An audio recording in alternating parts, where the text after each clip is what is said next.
Gain နဲ့ login လေးဝင်လိုက်ရုံနဲ့ free skin တွေ free draw တွေ free limited time token တွေအကုန်ရမယ်ဆိုရင်ရော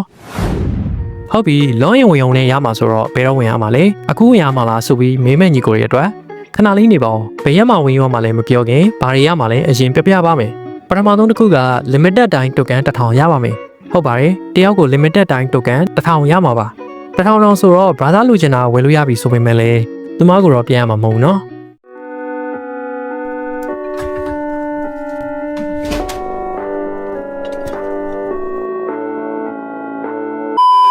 ဟုတ်ပြီနောက်တစ်ခုကဈေးကြီးဆုံးဖြစ်တဲ့ magic skin တွေကို draw လို့ရမယ် point draw မှာအခါ30ထိတောင် free draw လို့ရအောင်မှာဖြစ်ပါတယ်ဆက်ပြီးတော့ login ဝင်တာနဲ့ free time ရမယ့် skin တွေကြောင်းသွားရအောင်ပထမဆုံး skin က Hui Yel limited legendary skin ကို free ရမှာပါဟုတ်ပါတယ် legend skin ကို free ပေးမှာပါ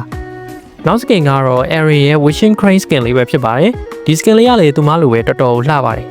ဟုတ်ပြီနောက်ထပ်တစ်ခုက Spritlink အကောင့်လေးတွေအတွက် costume တစ်ခုလည်း free ရအောင်မှာဖြစ်ပါတယ်ပြီးတော့အဲ့ဒီကြရင် hero တွေအကုန် free fall လို့ရမှာဖြစ်ပြီးတော့ရွေးချယ်ပေးထားတဲ့ skin တရားကိုလည်း free အသုံးပြုခွင့်ရအောင်မှာဖြစ်ပါတယ်အဲ့ဒါပြီးရင်လည်းအခြားလက်ဆောင်တွေလည်းအများကြီးရှိပါသေးတယ်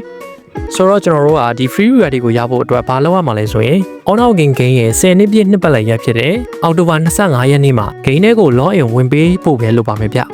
အောက်တိုဘာ25ရက်နေ့မှာ game ထဲ login ဝင်လိုက်ရုံနဲ့တင်ကိုကျွန်တော်ပြောပြခဲ့တဲ့ reward တွေအကုန်လုံးကို free ရရှိမှာပဲဖြစ်ပါတယ်ဆိုတော့ဝင်ယူကြဖို့မမေ့ကြနဲ့ဦးနော်ကဲဒီဗီဒီယိုလေးကတော့လောက်ပါပဲကျွန်တော်ရန်ပါ